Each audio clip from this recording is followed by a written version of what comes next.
नमस्कार विद्यार्थी मित्रांनो, कृष्णा ऑनलाईन क्लासेसमध्ये तुमच्या सर्वांचं स्वागत आहे. ओके, काल आपण ट्रान्सक्रिप्शन, ट्रान्सलेशन आणि ट्रान्सलोकेशन याबद्दल आपण पूर्ण माहिती बघितली. ओके, त्याच्यात कोणाला काही डाऊट असेल तर लगेच क्लिअर करायचं आहे, लगेच मेसेज करायचं आहे. ओके, आता मी तुम्हाला लाईन टू लाईन फक्त ते रीड करून दाखवणार आहे. काल जे आपण बघितलं टोटल डिटेली तुम्हाला मी इथं प्रॅक्टिकली दाखवलं. ओके, आता directly step by step line to line बघायचं. Okay, so transcription, translation and ट्रान्सलोकेशनचा पार्ट आहे. मग फर्स्ट क्वेश्चन आहे बघा, sketch and explain the structure of DNA and various type of RNA. मी तुम्हाला काल ते डीएनएचं स्ट्रक्चर पण दाखवलं आणि एमआरएनए, टीआरएनए आणि आरआरएनए हे कोणाचे टाईप आहे, आरएनएचे ते टाइप्स पण आपण काल बघितले. ओके, त्याच्यानंतर सेकंड क्वेश्चन आहे बघा, explain the meaning of genetic disorder and give names of some disorders. Okay, हा क्वेश्चन जो काही सेकंड क्वेश्चन आहे, तर क्वेश्चन जेनेटिक डिसऑर्डर बद्दल पण मी काल सांगितलं. जेनेटिक डिसऑर्डर बद्दल कालचा जो काही व्हिडिओ बघितला नसेल तुम्ही तो बघून घ्या. जेनेटिक डिसऑर्डर हा कशामुळे होतो की जे काही आपले नायट्रोजिनस बेसिस असतात, ॲडेनिन, गायनिन, थायमाइन आणि सायटोसाइन, यांचा जो काही तो सिक्वेन्स असतो, तो सिक्वेन्स काय म्हणतात, तो ट्रिपलेट कोडॉनचा सिक्वेन्स चेंज होतो, त्याच्यामुळे जेनेटिक डिसऑर्डर येतात. ओके, मग जेनेटिक डिसऑर्डर मध्ये सिकल सेल ॲनिमिलिया वगैरे जे काही डिसीज असतील ते डिसीज आपल्याला होतात. ओके, त्याच्यानंतर बघा, with the help of RNA the genes present in form of DNA participate in the functioning of a cell and thereby control the structure and functioning of the body. Okay, मी तुम्हाला सांगितलं एवढं जे काही डीएनएचं conversion RNA मध्ये होतं आणि एमआरएनएचं conversion कशात होतं, प्रोटीन्स मध्ये होतं. आणि कशामुळे होतं, का होतं, काय कारण असतं, कारण आपल्या बॉडीला कशाची गरज असते, प्रोटीन्सची गरज. टू सिंथेसाइज दी प्रोटीन्स, म्हणजे प्रोटीन्स तयार होण्यासाठी आपल्याला डीएनएचं कन्व्हर्जन कशात करणं गरजेचं असतं, एमआरएनए मध्ये आपल्या बॉडीसाठी. ओके, त्याच्यामध्ये बघा आता, information about protein synthesis is stored in DNA and synthesis of appropriate proteins as per requirement is necessary for body. Okay, these proteins are synthesized by DNA through the RNA. मग कशाच्या through होतं, मी कालच्या lecture मध्ये सांगितलेच, मागच्या video मध्ये. Okay, DNA चं conversion कशामध्ये तयार होतं, आरएनए मध्ये. कशामुळे होतं, काय कारण असतं, because of protein synthesis. Okay, only one these proteins are synthesized by DNA through the RNA. this is called as central dogma. मी मागच्या व्हिडिओमध्ये पण सांगितले सेंट्रल डोग्मा बद्दल, तो व्हिडिओ बघितला नसेल तर बघून घ्या. Okay, central dogma. So mRNA is produce as per the sequence of nucleotides on DNA. न्यूक्लियोटाइडचा सिक्वेन्स असतो कशामध्ये, डीएनए मध्ये. The sequence of only one of the two strands of DNA is used in this process. The sequence of nucleotides in mRNA being produced is always complementary to the DNA strands used for synthesis. Besides, there is uracil in RNA instead of thymine. म्हणजे कालच्या lecture मध्ये सांगितलं होतं, थायमाइनच्या ऐवजी जेव्हा mRNA मध्ये conversion होतं डीएनएचं, तेव्हा थायमाइनच्या ऐवजी कोण येतं, युरासिल येतो, तो पण काय, नायट्रोजिनस basis. Okay, this process of RNA synthesis is called as transcription. म्हणजे डीएनएचं कन्व्हर्जन कशात होतं, एमआरएनए मध्ये होतं, त्या प्रोसेसलाच काय म्हटलेलं आहे, ट्रान्सक्रिप्शन. त्याला अंडरलाईन करायची आणि ती नोटबुक मध्ये डेफिनेशन राईट करायची. ओके, सो नेक्स्ट बघा, ट्रान्सक्रिप्शन समजलं काय असतं. त्याच्यानंतर the mRNA form in nucleus comes in cytoplasm, it brings in the coded message from DNA. म्हणजे ते कशाच्या फॉर्म मध्ये असतं, कोडॉनच्या फॉर्म मध्ये असतं, मी तुम्हाला ते पण सांगितलं होतं. Okay, so the message contain the codes for amino acid. The code for each amino acid consists of 3 nucleotides. It is called as triplet codon. Triplet codon म्हणजे एक प्रकारचे जे काही 3 कोडॉन्स आहे, यांचा काय तयार होतो, ग्रुप तयार होतो, आणि त्या ग्रुपलाच काय म्हटले, ट्रिपलेट कोडॉन. आणि तो कशाच्या फॉर्म मध्ये असतो, कोडच्या फॉर्म मध्ये असतो. ओके, AUG असं. ओके, त्याच्यानंतर बघा, doctor Hargobind Khorana, a scientist of Indian origin, has made an important contribution in discovery of triplet codon for 20 amino acid.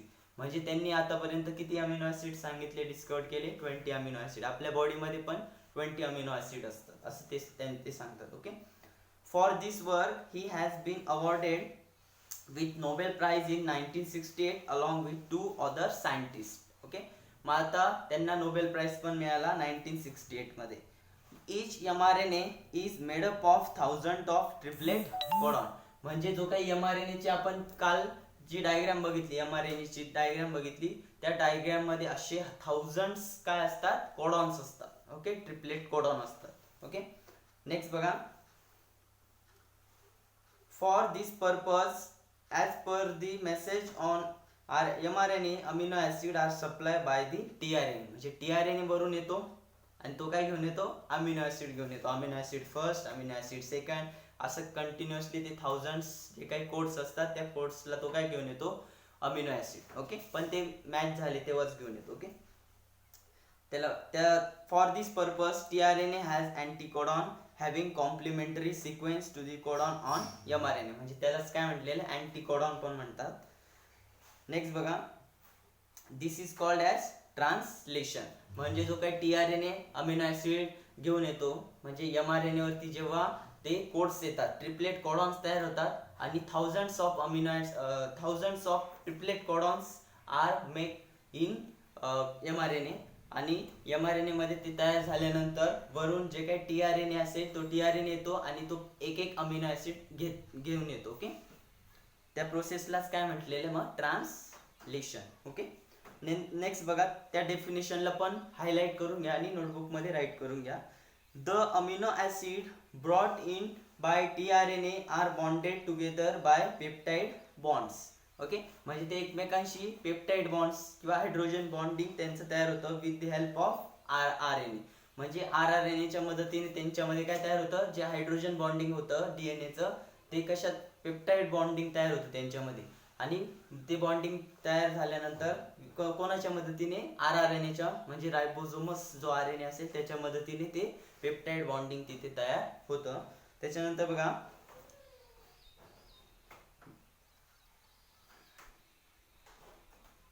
The amino acid brought in tRNA are bonded together by peptide bonds with the help of RNA. During this process, the ribosome keep on moving from one end of mRNA to other end of distance of triplet codon. This is called as translocation. मग तो RNA काय करतो, first पासून second पर्यंत continuously काय तयार करतो, peptide bonding. Okay, first to second, म्हणजे एक प्रकारचं त्यांचं लोकेशन काय करतो तो रायबोझोमस RNA, त्याचं जे काही लोकेशन असतं तो लोकेशन कंटिन्युअसली चेंज करतो, म्हणून त्याला आपण काय म्हणतो, ट्रान्सलोकेशन. ओके, काल बघितलेच आपण, कालचा व्हिडिओ बघा तुम्ही. त्याच्यानंतर बघा. Such many chains come together to form complex proteins. लक्ष द्या. आता हे बघा, मी तुम्हाला कालच्या लेक्चर मध्ये काय सांगितलं, हा काय होता तुमचा mRNA. mRNA वरती काय होतं, हे असं तीन तीन कोडॉनचं काय होतं, ट्रिपलेट कोडॉन्स तयार होतात. ओके, हे ट्रिपलेट कोडॉन असे थाउजंड्स ट्रिपलेट कोडॉन्स तिथे तयार झालेले असतात. ओके, मग हे ट्रिपलेट कोडॉनचं काय होतं, जो काही रायबोझोमस RNA, रायबोझोमस म्हणजे RNA म्हणजे रायबोझोमस RNA, तो कंटिन्युअसली mRNAच्या वन एंड पासून सेकंड एंड पर्यंत काय होतं, तो लोकेशन चेंज करतो. म्हणजे तीन तीन कोडॉनचं लोकेशन काय होतं, चेंज होतं. त्यालाच आपण ट्रान्सलोकेशन म्हणतो. आलं लक्षात. ओके, नेक्स्ट पुढचा पार्ट काय बघितला होता, दिस प्रोटीन्स कंट्रोल फंक्शन. म्हणजे जो काही आपलं प्रोटीन्स असतात, आता इथे मी तुम्हाला सांगितलं होतं कालच्या लेक्चर मध्ये, amino acid first amino acid, हा सेकंड अमिनो ऍसिड. म्हणजे बघा मी AA1 राईट करतो इथे, AA2, AA3 असे 20 पर्यंत चालेल. ओके, AA4, AA20 पर्यंत. ओके, असे अमिनो ऍसिड तयार होतात. आणि लास्टला काय असतं, स्टॉप कोडॉन असतो, स्टॉप कोडॉन. ओके, म्हणजे तिथे तो एक्सपायर होऊन जातो. ओके, स्टॉप कोडॉन म्हणजे लास्टला, आता हे 20 अमिनो ऍसिड तयार झाल्यानंतर परत अमिनो ऍसिड फर्स्ट सेकंड असं नाही, लास्टला स्टॉप कोडॉन असतो इथे mRNA वरती. ओके, तिथपर्यंत कोडिंग होतं. म्हणजे थाउजंड संपल्यानंतर ते स्टॉप कोडॉन होतो आणि तिथे ते काय होऊन जातं, स्टॉप होऊन जातं. ओके, आणि हे जे काही थाउजंड्स ऑफ ट्रिपलेट तयार होतात, बट हे मॅच झाल्यावरच तो tRNA वरून काय करतो, पेप्टाइड बॉन्ड तयार करतो. आलं लक्षात. मॅच झालं पाहिजे. म्हणजे मी तुम्हाला काल सांगितलं होतं AUG साठी मिथोनिन नावाचं काय असतं, अमिनो ऍसिड तयार होतं. कोणतं, मिथोनिन. ओके. अजून तुमच्या बुकमध्ये कोणता अमिनो ऍसिड आहे? लायसिन नावाचा अमिनो ऍसिड. ओके. मग ते लायसिन, समजा इथे लायसिन तयार झालं, लायसिन असे बरेच आहे, त्यांचं डायरेक्ट चार्ट. ओके. तो चार्ट काय माझा लर्न नाही, बट तो चार्ट असतो कोणकोणते अमिनो ऍसिड. फक्त मी इथे तुम्हाला समजावून म्हणून amino acid first, second, third असं राईट केलंय. ओके. मग हे कंटिन्यू अमिनो ऍसिड तयार होतात, अमिनो ऍसिड 20 पर्यंत. ओके. किंवा अजून पण असू शकतात. मग हे 20 पर्यंत अमिनो ऍसिड काय होतात? फॉर्म होतात. आणि हे अमिनो ऍसिड पासूनच आपल्या बॉडीला काय मिळतं? प्रोटीन्स. अमिनो ऍसिड तयार झाले म्हणजेच काय तयार झालं? आपल्या बॉडीमध्ये प्रोटीन्स तयार झाले. ओके. नेक्स्ट बघा. The proteins control various functions in the body of living organisms and their appearances too. Okay. म्हणजे आपल्या बॉडीमध्ये प्रोटीन्स सगळ्यात इम्पॉर्टंट आहे. आणि ते प्रोटीन्स कोण तयार करतं? Amino acid. अमिनो ऍसिडला कोण घेऊन येतं? टीआरएनए. टीआरएनए केव्हा येतो? जेव्हा एमआरएनएचा हा सिक्वेन्स तयार होतो तेव्हा टीआरएनए येतो. आणि एमआरएनए केव्हा येतो? जेव्हा डीएनए असेल. म्हणजे सर्व एक प्रकारची काय असते? चेन असते. ओके. नेक्स्ट बघा. Living organisms can produce new individual like themselves due to genes only, and some of those genes are transmitted to the next generation without any changes. Due to this, some of the characters of parents are transmitted to their offspring. However, sometimes sudden changes occurs in those genes. Sometimes any nucleotides of the genes change its position that causes a minor change, which is nothing but is mutation. Next आहे आता mutation. Okay. Mutation next process काय आहे? Mutation.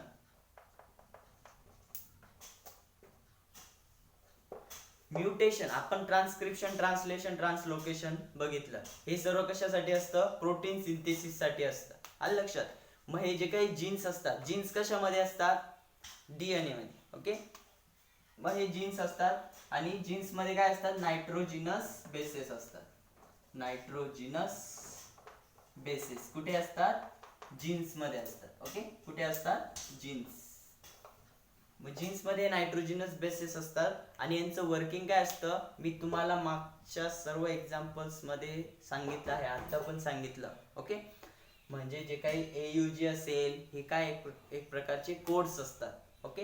Codes म्हणजेच काय? ते नायट्रोजिनस basis आहे ना. Okay. आणि त्यांचा सिक्वेन्स जरी चेंज झाला, आता समजा एयुजी, इथे एयुजी जर समजा यांचं जे काही टीआरएनए असतो ना, तो टीआरएनए समजा एचं कशा बरोबर असतो? ॲडेनिन. ॲडेनिनचं मी काल सांगितलं होतं तुम्हाला, ॲडेनिन हा थायमाइन सोबत म्हणजे युरासिल सोबत असेल ना. ओके. युरासिल सोबत वरून युरासिल न येता एखादं दुसरं आलं, सपोज ॲडेनिनला गायनिन आला सपोज. ओके. ॲडेनिन चं बॉन्डिंग कोणासोबत झालं? गायनिन सोबत झालं. तर झाला ना चेंज. सिक्वेन्स मध्ये काय झाला? चेंज झाला. एयुजी च्या ऐवजी एजीयू तयार झाला. एजीयू. ओके. तेव्हा काय होतं? म्युटेशन होतं. काय होतं? म्युटेशन. किंवा यालाच काय म्हणतात? Genetic disorder. ओके. म्हणजे जे काही जीन्स असतात ते पॅरेंट्स टू ऑफस्प्रिंग मध्ये काय होतात? ट्रान्सफर होतात, ट्रान्समिट होत असतात. ओके. त्याच्यामुळे जी काही लाईफस्टाईल असेल कोणाची? ऑफस्प्रिंगची, ती कशाच्या कम्पेअर असते? आपल्या पॅरेंटच्या कम्पेअर असते. मग जेव्हा म्युटेशन होतं तेव्हा पॅरेंटच्या कम्पेअर होतं का? मग नाही. म्हणजे ती जी काही ऑफस्प्रिंग असेल ती थोडीशी चेंज दिसते कोणापेक्षा? त्यांच्या पॅरेंट्स पेक्षा. मग हे कशामुळे होतं? Because of mutation. ओके. आणि हे म्युटेशन म्हणजेच काय? Genetic disorder. आणि जेनेटिक डिसऑर्डर कशामुळे होतो? To change the sequence of nucleotides, sorry nitrogenous bases, that means adenine, guanine, thymine, cytosine. Okay. यांचा सिक्वेन्स जेव्हा चेंज होईल तेव्हा काय होईल? म्युटेशन. आलं लक्षात? Okay. Next. Some mutation may be minor but some may be considerable.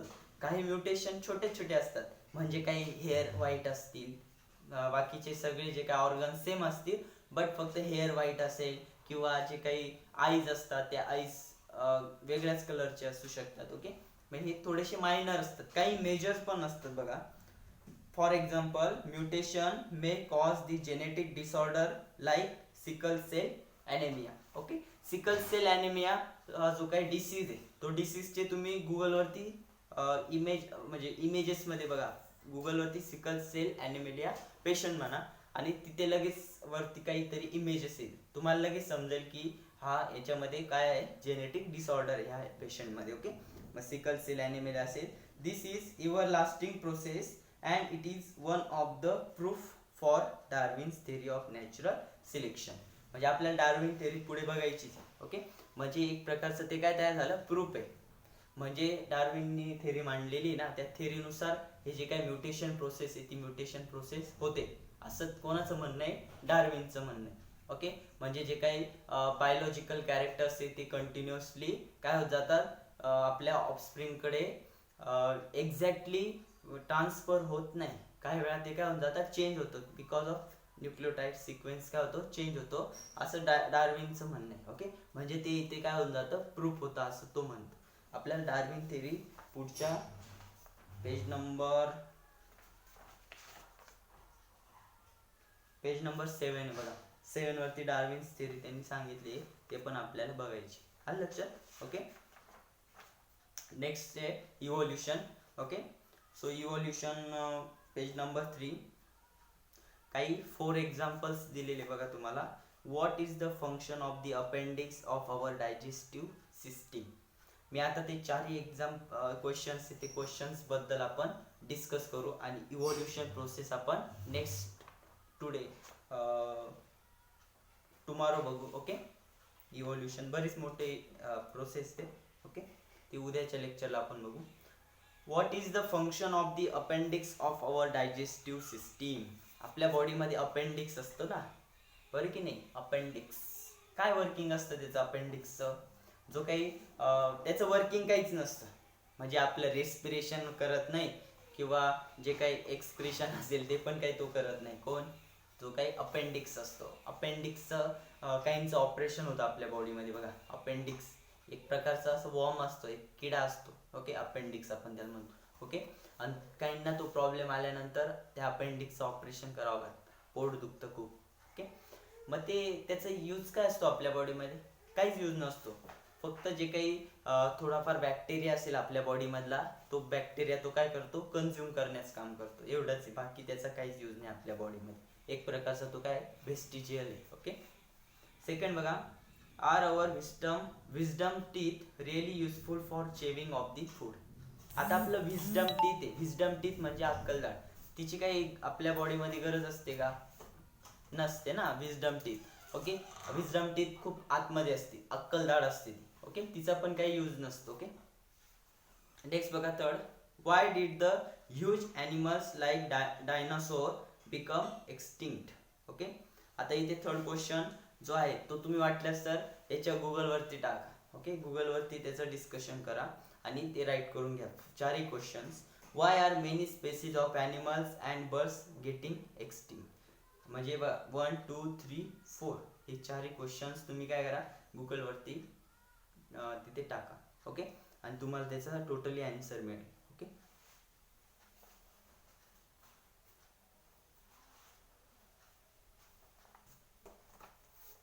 So आज एवढंच होतं आपलं. ओके. पुढच्या लेक्चरला आपण पेज नंबर 3 पासून स्टार्ट करू. ओके. धन्यवाद.